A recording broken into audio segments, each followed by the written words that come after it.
해방 직후 불렀던 광복절 노래 중에 유민구 작사 금수연 작곡 8월 15일이라는 곡이 있어서 소개를 합니다. 죽음의 쇠사슬 풀리고 자위의 종소리 울린 날, 삼천만 가슴에 눈물이 샘솟고 삼천리 강산엔 새봄이 오던 나라. 아 동무여 그날이지라 우리의 생명을 약속한 그날을 8월 15일 8월 15일. 어둠의 새벽이 무너져 해방의 깃발이 날린 날, 삼천만 가슴엔 새 노래 샘솟고 삼천리 강산엔 무궁화 피던 나라. 아 동무여 그날을 잊으라 우리의 영광을 보여준 그날을 8월 15일 8월 15일. 뭉치세 삼천만 동포여 찾으세 삼천리 강산을, 지고온 쓰라린 멍해를 버리고 새로운 만년의 역사를 써가세. 아 동무여 일어서라 이제 우리의 종소리 힘차게 울린다. 8월 15일 8월 15일. 가슴에 와닿죠? 어제는 광복 80주년 그리고 건국 77주년 되는 날이었습니다. 그런데 대부분 건국절은 지키지 않고 광복절만 지킨다는데 문제가 있다. 저는 그렇게 문제의식을 가지고 있습니다. 한 시대가 가고 새로운 시대가 오면 옛 것은 흘려보내고 새 것과 새 날을 맞이하는 것이 상식입니다. 마찬가지로 한 나라의 국군이 다하여 멸망하고 새로운 나라가 건국되면 옛 것은 교훈을 위해 역사의 기록으로 남기고 새로운 역사를 시작하는 것은 당연한 일입니다. 그런 의미에서 1945년 8월 15일 광복절은 역사의 기억으로 남겨두고 1948년 8월 15일에 새롭게 건국된 대한민국의 선한 역사를 만들어가는 것이 옳다. 저는 그렇게 생각을 합니다. 물론 역사학자들 간에 대한민국 건국일을 1919년 4월 11일로 보자는 이들이 있습니다. 그러나 1919년 중국 상해에 세워진 정부는 말 그대로 임시정부고 망명정부였습니다. 그리고 임시정부는 상해에만 세워졌던 것이 아니라 상해 그리고 한성, 대한국민의회 그리고 국내외 7개의 임시정부가 있었고 이를 한성정부의 법을 계승한다는 원칙 아래 통합되어져서 상해 임시정부로 개편되었다는 겁니다.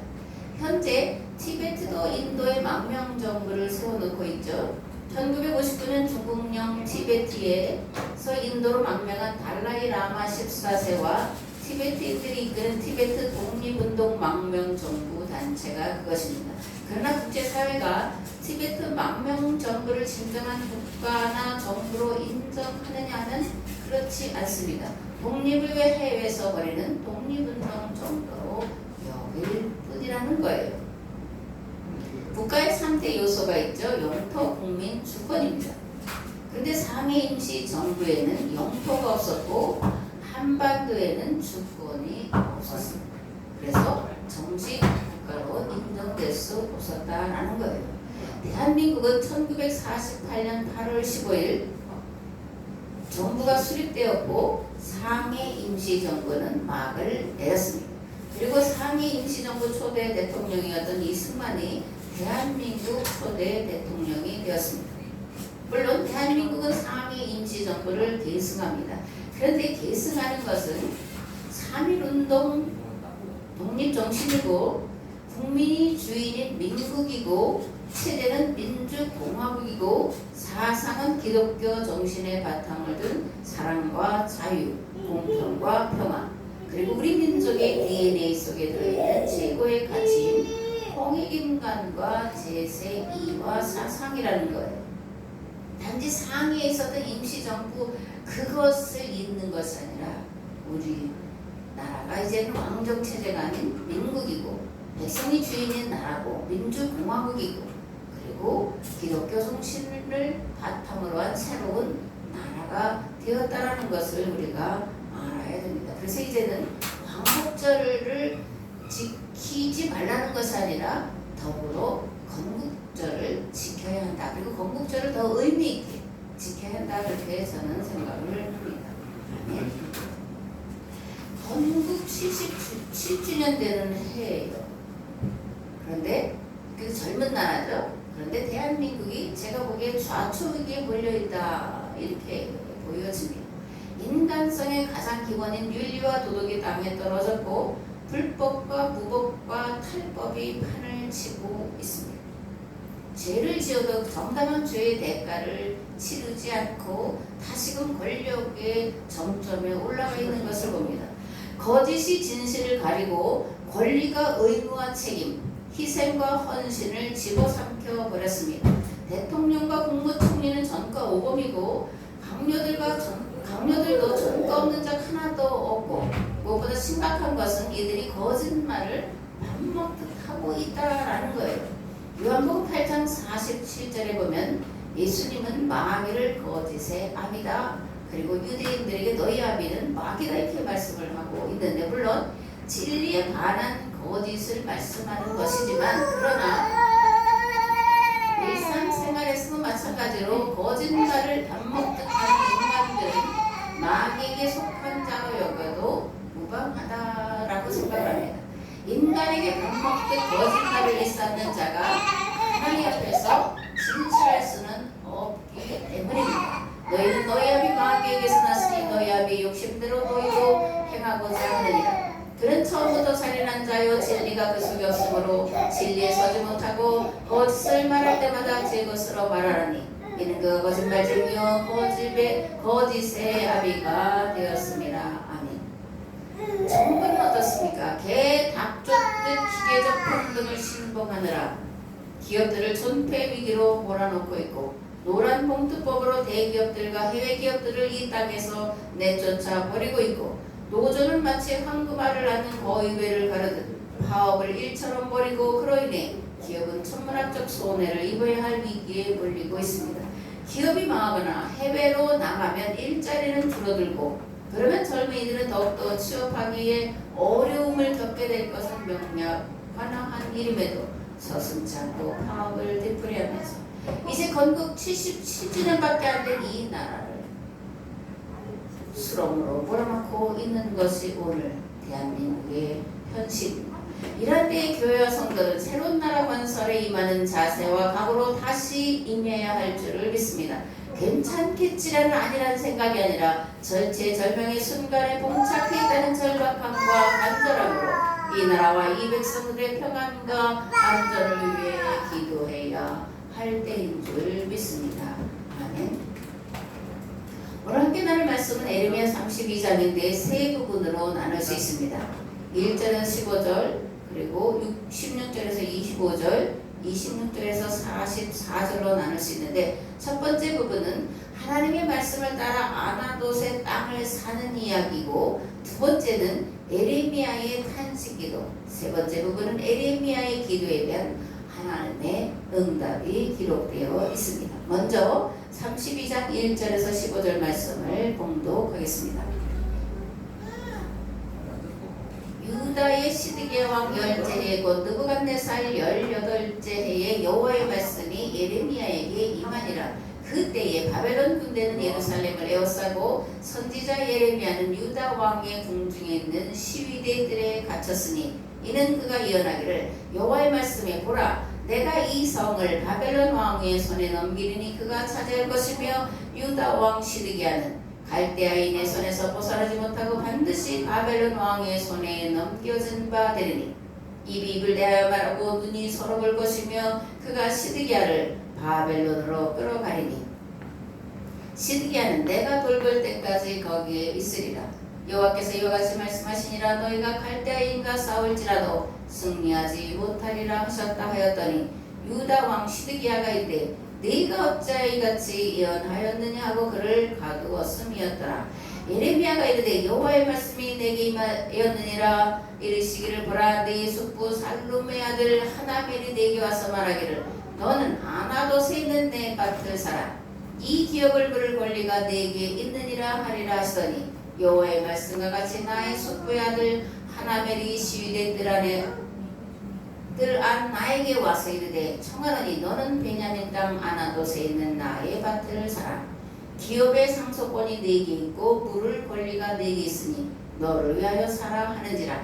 내가 이것이 여호와의 말씀인 줄 알았으므로 내 숙부의 아들 하나멜의 아나돗에 있는 밭을 사는데 은 17세겔을 달아주되 증서를 써서 봉인하고 증인을 세우고 오늘 저울에 달아주고 법과 규례대로 봉인하고 봉인하지 아니한 매매 증서를 내가 가지고 나의 숙부의 아들 하나멜과 매매 증서에 인친 증인 앞과 시위대 뜰에 앉아있는 유다 모든 사람 앞에서 그 매매 증서를 마세야의 손자 네리야의 아들 바룩에게 붙이며 그들의 앞에서 바룩에게 명령하이르되 만군의 여호와 이스라엘 하나님께서 이와 같이 말씀하시기를 너는 이 증서 곧 봉인하고 봉인하지 않은 매매 증서를 가지고 토기에 담아 오랫동안 보존하게 하라.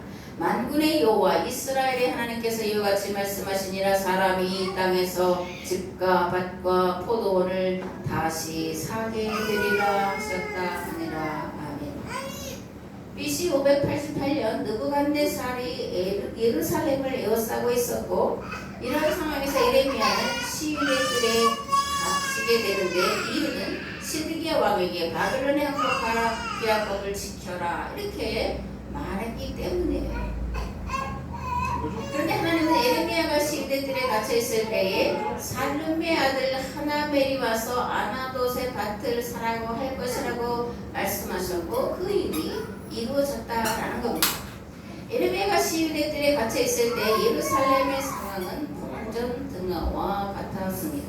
예레미야가 선포한 대로 예루살렘은 곧 느부갓네살에 의해 정복당할 것이고 시드기야는 목전에서 아들들이 죽는 것을 두 눈으로 목격할 것이고 그 자신은 두 눈이 뽑힌 채 끌려가다가 죽는 상황이 펼쳐질 것이었습니다. 이런 위기에 대해 하나님은 예레미야에게 아나돗의 땅을 사라고 말씀하신 것입니다. 나라가 금방 망할 텐데 땅을 사라는 것은 무슨 의미가 있었을까?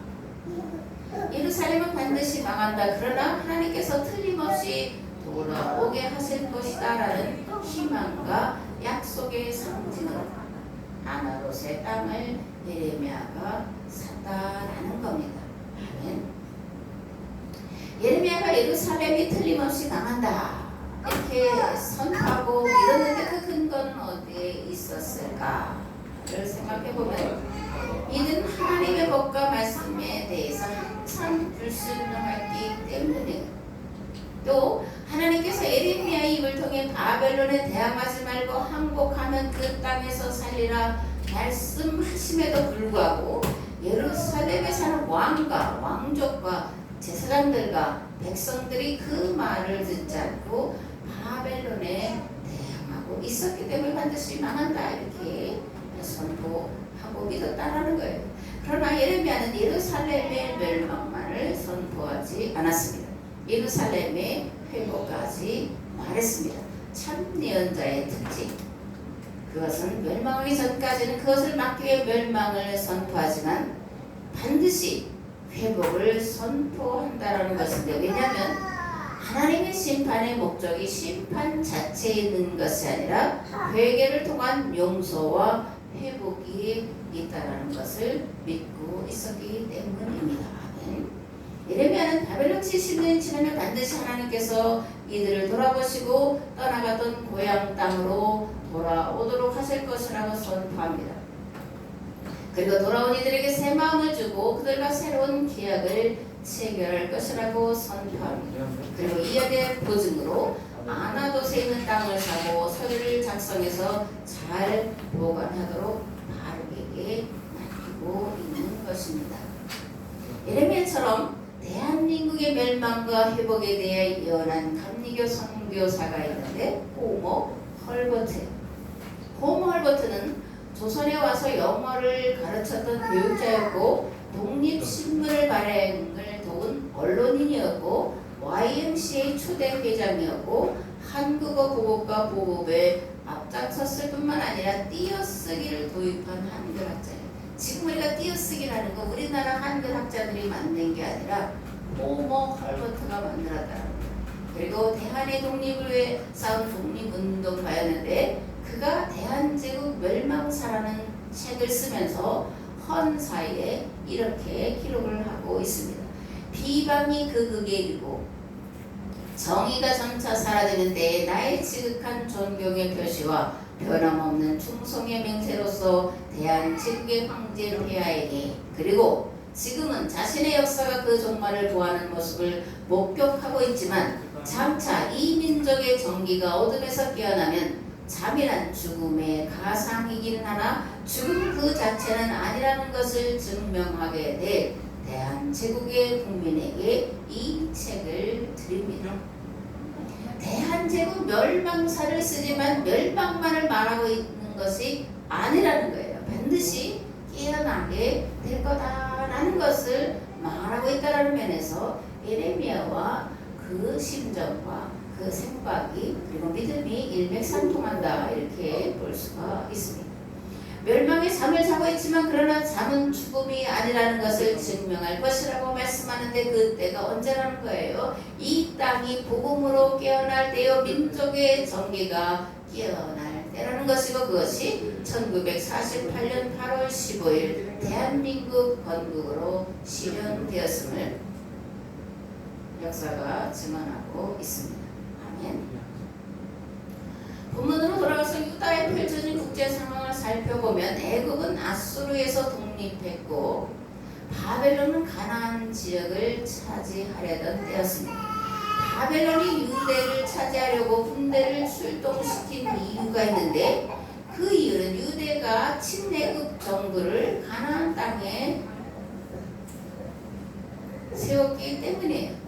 애굽은 가나안 지역을 바벨론과 애굽 사이의 완충 지역으로 만들려고 가나안을 전폭적으로 지원해서 친애굽 정부 수립에 성공을 했고 왕과 국민은 이것을 좋게 받아들이고 있었다는 거예요. 그런데 에레미야만 홀로 유다의 친애굽 정책을 반대하고 나섰다는 거예요.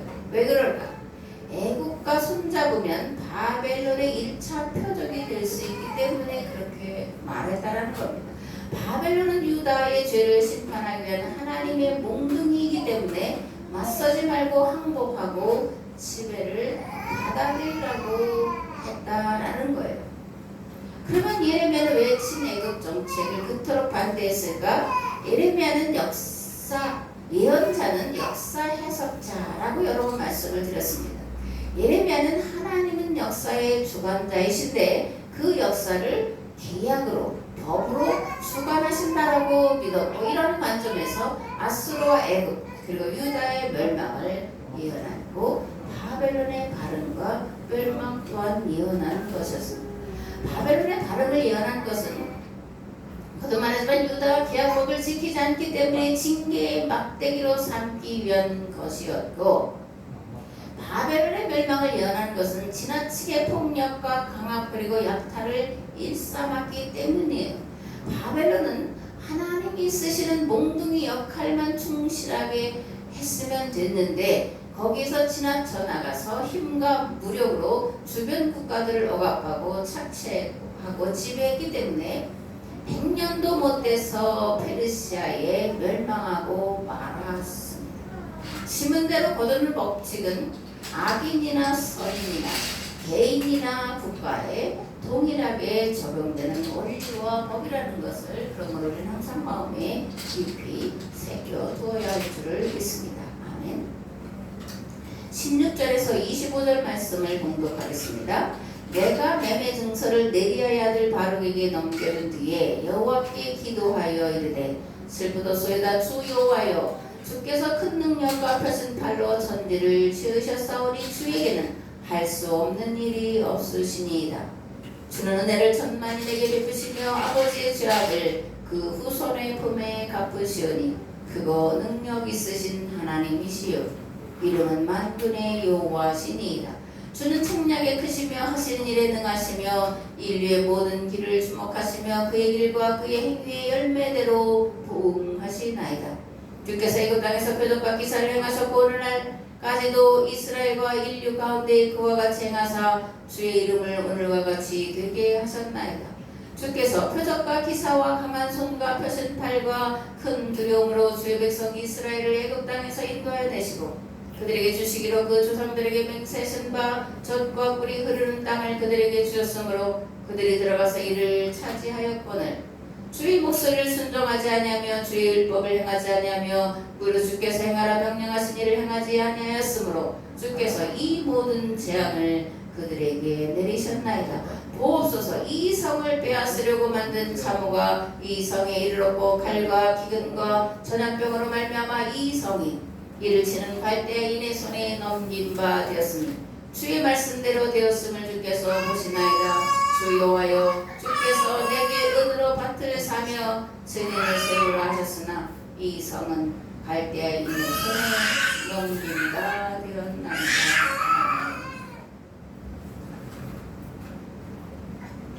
예레미야는 유다의 멸망을 바라보며 하나님 앞에 탄식하며 부르짖어 주의 목소리를 순종하지 아니하며 주의 율법에 사행하지 아니하며 무릇 주께서 행하라 명령하신 일을 행하지 아니하였으므로 주께서 이 모든 재앙을 그들에게 내리셨나이다. 칼과 기근과 전염병으로 말미암아 이 성이 이를 치는 갈대인의 손에 넘긴 바 되었으니 주의 말씀대로 되었음을 주께서 보시나이다. 주 여호와여, 주께서 내게 은으로 밭을 사며 증인을 세우라 하셨으나 이 성은 갈대아인의 손에 넘긴 바 되었나이다. 밭을 사라고 하셔서 밭을 사고 증인을 세운데, 그런데 지금 예루살렘의 형편은 어떻다라는 거예요? 갈대아인의 손에 이미 넘어갔다라는 겁니다. 그러면서 탄식을 하는 거예요. 이러한 예레미야의 기도를 들으신 하나님은 이렇게 말씀하십니다. 그때 여호와의 말씀이 예레미야에게 임하여 이르시되 나는 여호와여 모든 육체의 하나님이라 내게 할 수 없는 일이 있겠느냐. 그러므로 여호와께서 이와 같이 말씀하시니라. 보라, 내가 이 성을 갈대아인의 손과 바벨론의 느부갓네살 왕의 손에 넘길 것인지 그가 차지할 것이라. 이 성을 치는 갈대인이 와서 이 성읍에 불을 놓아 성과 집곧 그 지붕에서 바알에게 분향하며 다른 신들에게 선제를 드려 나를 공노하게 한 집들을 사르리니 이는 이스라엘 자손과 유다 자손이 예로부터 내 눈 앞에 악을 행하였을 뿐이라. 이스라엘 자손은 그의 손으로 만든 것을 가지고 나를 경노하게 한 것뿐이니라. 여호와의 말씀이니라. 이 성이 건설된 날로부터 오늘까지 나의 노용과 분을 일으킴으로 내가 내 앞에서 그것을 옮기려 하느니 이는 이스라엘 자손과 유다 자손이 모든 악을 행하여 내 노용을 일으켰음이라. 그들과 그들의 왕들과 그의 고관들과 그의 제사장들과 그의 선지자들과 유다 사람들과 예루살렘 주민들이 다 그러하였느니라. 그들이 등을 내게로 돌리고 얼굴을 내게로 향하지 아니하며 내가 그들을 가르치되 끊임없이 가르쳤는데도 그들이 교훈을 듣지 아니하며 받지 아니하고 내 이름으로 일컫는 집에 자기들의 가증한 물건들을 세워서 그 집을 더럽게 하며 흰놈의 아들의 골짜기에 바알의 산당을 건축하였으며 자기들의 아들들과 딸들을 몰래 앞으로 지나가게 하였느니라. 그들이 이런 가증한 일을 행하여 유다로 범죄하게 한 것은 내가 명령한 것도 아니요 내 마음에 든 것도 아니니라. 그러나 이스라엘의 하나님 앞에서 너희가 말한 바 칼과 기근과 전염병으로 말미암아 바벨론 왕의 손에 넘긴 바 되었다는 이 성에 대하여 이와 같이 말씀하시니라. 보라, 내가 노용과 분함과 큰 분노로 그들을 쫓아 보내었던 모든 지방에서 그들을 모아들여 이곳으로 돌아오게 하여 안전히 살게 할 것이라. 그들은 내 백성이 되겠고 나는 그들의 하나님이 될 것이며 내가 그들에게 한 마음과 한 길을 주어 자기들과 자기 후손의 복을 위하여 항상 나를 경외하게 하고 내가 그들에게 복을 주게 하여 그들을 떠나지 아니하리라 하는 영원한 언약을 그들에게 세우고 나를 경외함을 그들의 마음에 두어 나를 떠나지 않게 하고 내가 기쁨으로 그들에게 복을 주되 분명히 나의 마음과 정성을 다하여 그들을 이 땅에 심으리라. 여호와께서 이와 같이 말씀하시니라. 내가 이 백성에게 이 큰 재앙을 내린 것 같이 허락한 모든 복을 그들에게 내리라. 너희가 말하기를 황폐하여 사람이나 짐승이 없으며 갈대아인의 손에 넘긴 바 되었다는 이 땅에서 사람들이 밭을 사되 베냐민 땅과 예루살렘 사방과 유다 성읍들과 산지의 성읍들과 저지대의 성읍들과 네게베의 성읍들에 있는 밭을 은으로 사고 증서를 기록하여 봉인하고 증인을 세우리니 이는 내가 그들의 보로로 돌아오게 함이니라. 여호와의 말씀이니라. 아멘. 하나님의 말씀을 따라 밭을 사고 서류를 작성하여 인봉하고 인봉하지 않은 봉투를 바룩에게 맡겼지만 보이는 현실 앞에 이르면은 낙심하여 엎드리고 있었습니다. 그런 예레미야에게 하나님은 내게 할 수 없는 일이 있겠느냐라고 반문하시면서 반드시 예루살렘으로 돌아오게 하시겠다고 약속을 하고 계신 것입니다. 그러나 이 일은 그냥 그리고 저절로 되는 것이 아니라는 것을 알아야 됩니다. 반드시 그들이 행한 대로 갚으신 다음에 그들이 회개하고 온전히 여호와께로 돌아오게 된 다음에 가서야 이루어지게 된다라는 거예요. 선택에는 책임이 반드시 따른 일을 행한 뒤에는 그에 대한 응분의 대가가 따르기 마련입니다. 그러므로 무엇을 선택해야 할지 깊이 고민해야 합니다. 올바른 선택을 위해 기도해야 합니다. 또한 잘못 선택하여 그에 대한 대가를 치르느라 힘겹고 고통스러울지라도 낙심하지 말아야 됩니다. 하나님은 심판 그 자체를 원하시는 것이 아니라 회개를 원하시고 회복을 원하시고 함께 하셔서 복을 주시고 복을 누리게 하시기를 원하시는 아버지이기 때문입니다. 아멘. 1948년 8월 15일에 대한민국이 건국되었고 올해로 77주년이 되었습니다. 그런데 대한민국은 머리부터 발끝까지 온통 허물과 상처, 투성으로 뒤덮인 모습이 되었습니다. 왜 이렇게 급속하게 몰락하는 모습을 하게 됐을까? 물론 윤리와 도덕이 땅에 떨어진 그리고 정치인들이 자신들의 이익을 따라서 행하고 있기 때문에 그렇지만 1차적으로 그들에게 책임이 있다고 말해서는 안 되는 것이 목회자와 성도의 자세입니다. 나라가 이 모양 이 꼴이 된 것은 목회자의 책임이 가장 크다라는 거예요. 그리고 성도들의 책임 또한 가장 크다라는 것을 우리는 정말 뼈아프게 인정해야 합니다. 저는 이러한 모습을 보면서 느헤미야처럼 나와 내 가문에 죄 있음을 고백을 할 수밖에 없습니다. 왜 나와 내 가문에 죄라고 고백할 수밖에 없을까? 그것은 우리 가문이 가장 먼저 복음을 받아들였기 때문입니다. 많은 목회자를 배출했기 때문에 그렇습니다. 그렇기에 나와 내 가문에 죄라고 고백하지 않을 수 없다라는 거예요. 하늘의 하나님 여호와 크고 두려우신 하나님이여, 주를 사랑하고 주의 계명을 지키는 자에게 언약을 지키시며 긍휼을 베푸시는 주여 기도합니다. 이제 종이 이 땅 교회들을 위하여 주야로 기도하며 대한민국 백성들이 주께 범한 죄들을 자복하오니 주는 귀를 기울이시며 눈을 여시사 종의 기도를 들으시옵소서. 나와 내 아버지의 집 범죄하여 주를 향하여 크게 악을 행하여 주께서 주의 종 모세에게 명령하신 계명과 율례와 규례를 지키지 아니하였나이다. 옛적에 주께서 주의 종 모세에게 명령하여 이르시되 만일 너희가 범죄하면 내가 너희를 여러 나라 가운데 흩을 것이요 만일 내게로 돌아와 내 계명을 지켜 행하면 너희 쫓긴 자가 하늘 끝에 있을지라도 내가 거기서부터 그들을 모아 내 이름을 두려고 택한 곳에 돌아오게 하리라 하신 말씀을 이제 청하건대 기억하옵소서.